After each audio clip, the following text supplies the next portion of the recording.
So this guy, his name is Luigi Mangione, and he is a 26-year-old, I'm assuming Italian American. His name sounds Italian, but I'm not sure about that, who was just charged by New York City um, police officers with second degree murder for the fatal shooting of the UnitedHealthcare CEO Brian Thompson on December 4th, right? This is the guy, you guys.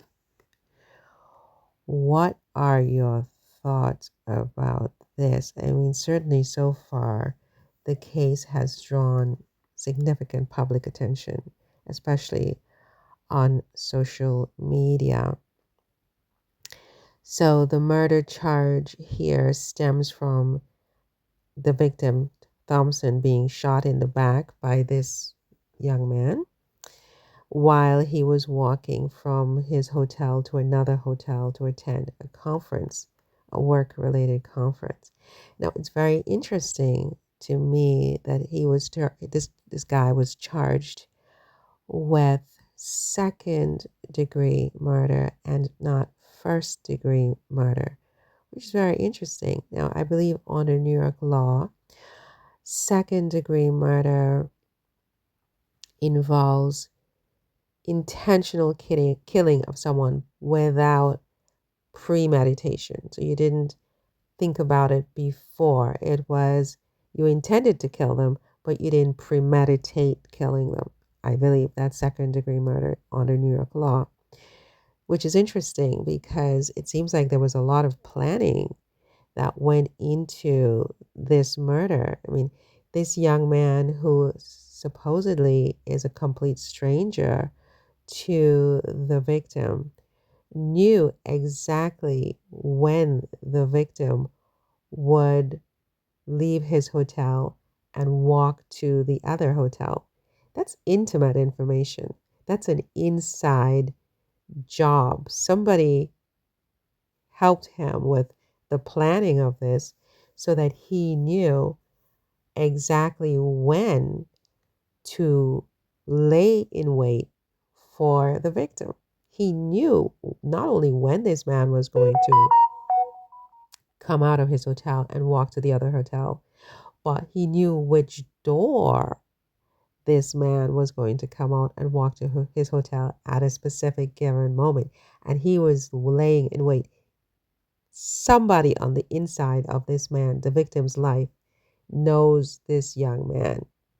Whether it's someone he's the victim is very close to the person who helped this young man, in my opinion.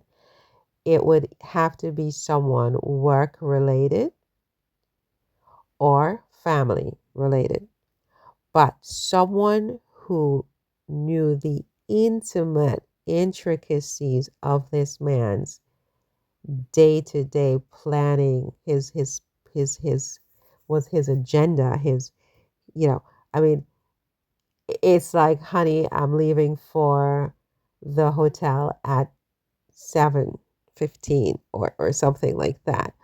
Or it's very, very intimate. Whoever this is more involved than we realize. But anyway, in my opinion, right? I'm not pointing fingers at anyone specifically, but this doesn't make any sense unless this young man was commissioned to do this. Now, prosecutors in New York, again, have charged Mangione with second degree murder instead of first degree murder. Why did they do that? Well, first degree murder requires specific aggravating factors, such as you kill a law enforcement officer, that's a first degree murder charge. You committed a crime during another felony, that's a first degree murder charge. You premeditated intent to murder, it's a first degree murder charge. In this case, he did not kill a police officer, But he did commit crimes during another felony. So while he was killing this man, he was also in possession, apparently, of forged documents, forged identification documents, fake IDs, and perhaps even a gun that was not registered. So these are, I believe, felonies as well. Correct me if I'm wrong. So there's that aspect, and then again there's the aspect of the clear premeditation in this case. He premeditated how, what he did. There was planning here. This wasn't two guys arguing on the street and one of them loses their temper, pulls the gun and shoots you. This is second degree murder, right? What we have here is somebody who came from Hawaii or wherever he came from, checked into a youth hostel in Manhattan on the using fake IDs, go down to a hotel at a specific time when this man, it's not like this is the place of work of the victim. This victim was going to be at this place only that one time, only that one time, only at that one moment, and he knew this. How would a total stranger have this type of intel on somebody else? He was told clearly, this is clear for me, that someone on the inside of this man's life, either in his family or in his work, his place of work, the people who actually do the planning for this event, commissioned this guy, in my opinion. In my opinion, someone informed this young man about the whereabouts of this deceased victim, in my opinion. And also, in my opinion, this is a first degree murder charge and not a second degree murder charge, right? Despite the chilling details here, including the use of a ghost gun with a silencer, right? Mangione's case has sparked an unusual wave of public sympathy on social media. I have never seen anything like it, right? Now, some people attribute this to his striking good looks, his appearance. He's a very, very attractive human, isn't he? I mean, look at him, right? He looks like a movie star, honestly. It's like Al Pacino when he was young or something, you know what I mean?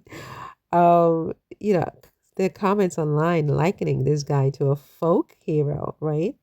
Now, is that why he got a second degree murder charge and not a first degree murder charge? It's possible. I mean, historically, good looks and charisma get you very, very far in life, whereas being ugly is the opposite. Take it from me. Take it from me. Okay. I mean, but you look at figures like Ted Bundy, and people like that who captivated audiences despite heinous crimes, right? Because they're so good looking to look at, right? Now, if this guy Mangione were not as physically attractive as he obviously is, I suspect that public support for him might not be as pronounced as it is. I mean, okay, they're going to say that it was the um the manifesto and his stance against insurance corruption and so on, and I'm sure that's a part of it. But I think if he was ugly as heck and you know not in this packaging, if he wasn't packaged the way he's packaged, I think more people would have a different opinion. So this suggests a very troubling bias that is rooted troubling bias that is rooted in societal standards of beauty, and so we're starting to have a criminal justice system in a way that is informed by how people look, who is actually accused. depending on who, you have a whole different set of rules that just set in. And I admit that this young man is very, very gorgeous. He's very gorgeous. I can't even put together in my own mind that he did the things that he said he did. The problem that they're saying that he did, the problem is that public opinion can influence judicial proceedings. We see that even in the Sean Diddy Combs case, right? Now, while judges and juries are sworn to remain impartial, high profile cases often see, for example, defense and prosecution teams trying to leverage public sentiment to argue for leniency or to argue, to get a stronger conviction in the case of the prosecution, right? Um, but here we have a young man, a gorgeous young man, as I said, Mangione, who has shot a man, a husband, a father in the back in cold blood in the streets of Manhattan, dead, right? And so, you know, even a sympathetic audience that we see proliferating on social media ultimately could find it at the end hard to justify, what he did, despite his good looks. Although his good looks might get him a reduced sentence or something, I don't think he's going to walk away from this. For now, his family remains shocked and devastated, offering prayers for all involved, the Mangione family, and he seems he has some politically connected family as well as, some affluence in his family.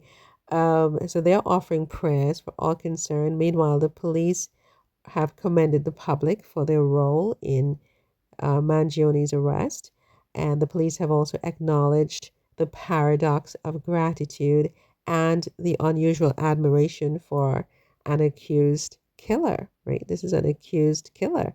I mean, think about it. Puffy didn't kill anybody, and he doesn't get an iota of sympathy. But this guy is, it's amazing, right? It's amazing. And again, I think his good looks, the way he's packaged, is a part of it. The outcome of this case will test not just the justice system, but I think it will also test society's response to sensationalized crime and the allure of vigilante narratives and and other types of of narratives and sensationalized crimes, such as, for example, in juxtaposition, how the public responded to, say, a Sean Diddy Combs um, case. Notably, again, he did not kill any. Well, at least I don't. Well, let me put it this way. I don't know that he's killed anybody. Many people have said, things about what is the guy's name, Biggie and Tupac, and I have no idea, you guys. But it's just very interesting to me how people are responding differently to this.